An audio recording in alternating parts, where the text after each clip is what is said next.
سب سے پہلے تو بہت بہت شکریہ زبیر بھائی کہ آپ نے ہمیں اپنے نہ صرف اپنا قیمتی وقت دیا بلکہ آپ ہمارے آفس بھی تشریف لائے.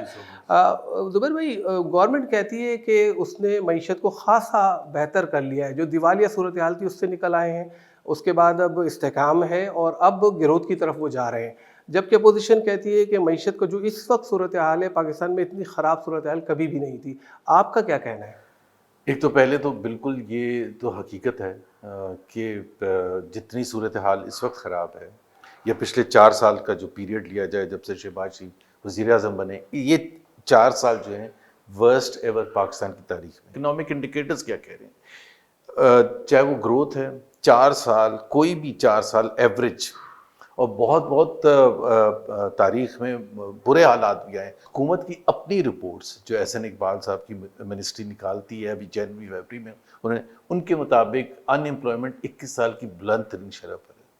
اسی رپورٹ کے مطابق آپ کی جو پاورٹی ہے، غربت میں اتنا اضافہ ہوا ہے کہ 45% ورلڈ بینک یہ کہتا ہے 45% لوگ غربت کی لکیر سے نیچے ہیں، اور اس میں بے پناہ اضافہ، کروڑوں لوگوں کا اضافہ ہوا ہے پچھلے 4 سال میں. جو میں نے آدھی آبادی غربت کی. جی، یہ بالکل حقیقت ہے. اچھا، اسی طرح سے اگر آپ مہنگائی دیکھیں تو یہ 4 سال کا پیریڈ ہے، اس میں آسان الفاظ میں آپ کے ناظرین کے لیے کہ جو چیز آپ 18,000 میں 2022 میں کر سکتے تھے، اب آپ کو 50,000 روپے چاہیے، یعنی کہ آپ کی جو پرچیزنگ پاور ہے وہ 65% گر گئی ہے. اسی طرح سے آپ 2022 کی ایکسپورٹس دیکھ لیں، 2022 کی اور 2026 کی ایکسپورٹس اس سے کم ہیں.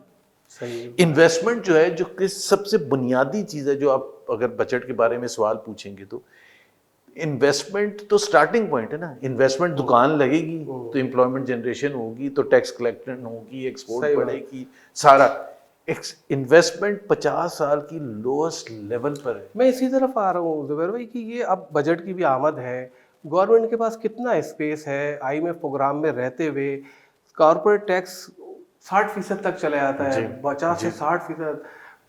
فورن ڈائریکٹ انویسٹمنٹ آ نہیں رہی ہے، برائے نام ہے. آپ کو لگتا ہے کہ پاکستان میں یہ بجٹ کچھ بزنس فرینڈلی یا عوام دوست کوئی ریلیف مل سکتا ہے، گورنمنٹ دے سکتی ہے؟ یہ 4 بجٹ دے چکے ہیں، یہ 5واں بجٹ ہے. 2022 میں پہلا دیا تھا، 2023، 2024، 2025، یہ 5واں ہے. سو ہی از دیٹ لکی پرسن. یہ نہیں کہہ سکتے کہ مجھے تو موقع ہی نہیں ملا. 5ویں بجٹ میں تو ریلیف ہی ریلیف ہونا چاہیے. صحیح بات ہے. لیکن یہ سب سے سخت بجٹ ہوگا، سب سے سخت بجٹ ہوگا. وہ کیسے؟ دیکھیں نا، کیونکہ آپ کی جہاں معیشت کھڑی ہے، آپ کے پاس سپیس ہے ہی نہیں. کیا دیں گے، کس طرح سے دیں گے؟ ابھی تو ہم یہ سنتے ہیں کہ 18% ہے جی ایس ٹی، اس کو 19% کرنے جا رہے ہیں. ٹھیک ہے، پیٹرولیم لیوی جس پر لوگوں کی چیخیں نکل گئی ہیں، وہ اس سال 1.4 ٹریلین ہے، اگلے سال کا 260 ارب زیادہ رکھا جا رہا ہے، تو چیخیں اور نکلیں گی نا. دیکھیں، جب آئے تھے تو تقریباً 15-16 روپے فی یونٹ تھی 2022 میں، اور کہا یہ گیا، کمٹ کیا گیا کہ ہم 12 روپے فی یونٹ دیں. وہ 60 روپے سے اوپر لے کے چلے گئے. اگر آپ ہوتے اس وقت، آپ کو بجٹ پیش کرنا ہوتا تو آپ کیا کرتے ہیں؟ مجھے بتائیں. پہلی بات تو یہ ہے کہ پاکستان کے عوام کے ساتھ سچ بولنا چاہیے. یہ پالیٹکس جو کرتے ہیں نا کہ پہلے آگے جی وہ ہم نے ڈیفالٹ سے بچا لیا، یہ جو حقیقت ہے، چاہے وہ ریلوے منسٹر ہے، چاہے وہ فائنینس منسٹر ہے، چاہے جو بھی ہے، اپنے محکمے کے اگر فائنینس منسٹر ہے تو پورے پاکستان کے، یہ ہماری اس وقت صورتحال ہے بالکل صحیح. And I am not going to go کہ پچھلوں نے کیا کیا تھا، کیونکہ ہم نے ہاتھ کھڑا کیا ہے، ہم نے کہا کہ ہم آ کے ٹھیک کریں گے. یہ اس وقت صورتحال ہے، یہاں ہم لے کے جانا چاہتے ہیں اوور دا نیکسٹ 2، 3، 4، 5 ایئرس.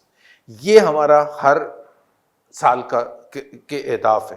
بہت شکریہ زبیر صاحب، آپ نے ٹائم دیا. بہت بہت ہمارے ساتھ تھے محمد زبیر. آپ نے تو بالکل سن لیا. ایک بات محمد زبیر کی بہت اچھی ہمیں لگی کہ انہوں نے کہا کہ سچ بولنا پڑے گا، اور جس دن سچ بولنا شروع کر دیا پاکستان کے مسئلے اس دن سے حل ہونا شروع ہو جائیں گے.